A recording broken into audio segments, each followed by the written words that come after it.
Is GTA 6 woke? DEI employee certifications highlight the quiet shift threatening Rockstar games. I think most of us were expecting this. Not many of us are surprised by this, but this is an article from That Park Place, and I want to jump to this part that I found really interesting. Right here. Signs of a changing Rockstar. One notable example of Rockstar's shift came in 2022 when they censored content in the Grand Theft Auto 5 Expanded and Enhanced Edition. This updated version of the game removed elements that allegedly maligned individuals who identify with a gender that differs from their anatomy. These changes included the removal of certain caricatured NPCs and in-game props such as signage referencing drag performers. Dialogues perceived as mocking towards the rainbow community were also edited out. This is the problem that I have with the woke community. These people think that they're doing everyone a favor by correcting perceived injustices or prejudice.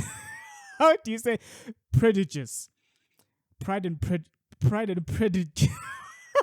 Oh my goodness. Let's say perceived inequalities. Yeah, let's say perceived inequalities, right? So they want to correct those things, but what they do, they end up dividing people more than they unite them. Like, for example, if you're going to make certain groups and you're going to isolate them from everybody else and make it seem as if these guys are special, you're not supposed to denigrate or joke about them in offensive ways or do all that stuff, but you're allowed to joke about the white people, you're allowed to call them racist. Like, for example, one of my favorite characters in The Office is the gay dude Oscar. The series is so unashamed and so unabashedly itself or offensive that it simply doesn't really care. And that's part of the allure and the luster that makes the show shine. Much more like South Park. You know, South Park makes fun of everybody. Same as Family Guy. They do the same thing. They don't leave anybody else out, you know. So if you disclude certain groups and you're like, nah, you can't make fun of this guy, you can't make fun of this guy, then you're not really a part of us. You simply dilute the satire or the comical nature of a thing. That's what I don't like about these people. They are far too special to be made fun of. They have such an ego. They're so wrapped up in themselves and so insecure about themselves. They take themselves way too seriously. That's the problem. And comedy doesn't thrive in an environment whereby people take themselves too seriously. Okay, let's continue. While some argue these changes were necessary to modernize the game, others saw it as a troubling sign of self-censorship. What makes this decision particularly concerning is its inconsistency with GTA's long-standing satirical identity. The Grand Theft Auto series has always thrived on equal opportunity satire, marking all aspects of American culture without signaling out or shielding specific groups. From politicians to celebrities, no one has been spared from GTA's biting humor. Yet, the removal of content raises questions. Why censor only this?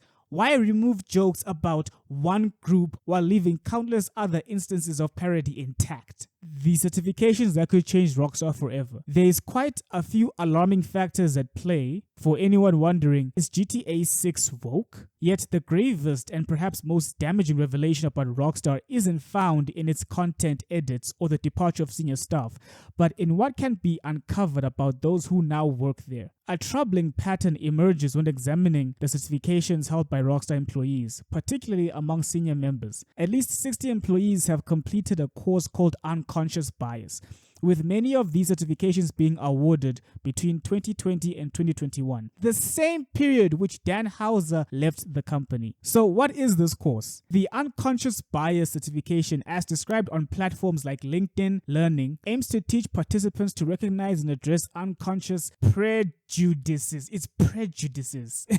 Finally got it right. That they may hold. While its stated goal is to foster inclusivity and fairness in workplaces, the course has been widely criticized for its potentially divisive nature. The training focuses heavily on racial gender dynamics, framing biases as something that predominantly privileged groups such as white employees need to address. This can create an environment where some individuals feel unfairly singled out based solely on their identity. The problem with, I want to call it these woke workshops, is that they tend to go about it the wrong way. It reminds me of when companies, they hold gender-based violent workshops, you know. When you are in the workshop, right, first and foremost, when they say gender-based violence, you will quickly find out that they're simply talking about the men. The men are the ones who are getting the tongue lashing, and the women are just sitting there. They're not getting any scolding whatsoever, right? But we do know that when it comes to gender-based violence, it's usually 50-50. Like, they're usually hitting each other, you know. It's not just one person that's actually initiating the violence and doing most of the violence, right? But they won't tell you that. And furthermore, when you leave that workshop, the women might be leaving thinking that, yeah, man, like, men need to do better. But the men leaving, they will feel as if they are being punished for crimes that are not even their own. And the weird thing is, the men that are being punished, they don't do any of that stuff. They're actually the good guys. So it's like you're turning the good guys into your enemy. You know what I mean? And it's the same thing with this unconscious bias workshop nonsense. You're singling out the white people and you're saying that they are the ones who need to change. They are the ones who are the problem. When most of the time you'll find out that they're good people and they don't believe in like stigmatizing or like discriminating against black people. But you guys, you put yourself in this victimhood mindset and mentality such that you may even force the white people to start hating you for the inequalities that you're trying to fix. Okay, let's continue. Critics of such courses argue that they perpetuate the very biases they claim to dismantle. Exactly. For example, the unconscious bias training often emphasizes systematic racism and privilege in ways that risk oversimplifying complex social issues. Instead of fostering unity, these courses can alienate employees by assigning collective guilt or blame to certain groups or portraying others as perpetual victims. Exactly. By the way, I haven't read this article. I read a bit, but I didn't read all of it. So I'm glad that, yeah. Such frameworks are not only reductive, but also inherently biased, ironically contradicting the course's own purpose. In Rockstar's case, the proliferation of this certification raises serious questions about the company's direction. Why was such a course implemented widely around the same time key creative minds like Dan Houser and Leslie Benzies left? Furthermore, why does this training appear to be disproportionately targeted at white employees? If the goal was true equality and inclusivity, why adopt an approach that inherently divides rather than unites? The timing of these certifications, coinciding with major departures and significant shifts in the company's culture, suggests a deeper issue. The adoption of such ideologies risks influencing creative decisions, potentially prioritizing corporate optics over the bold, unfiltered storytelling that once defined Rockstar.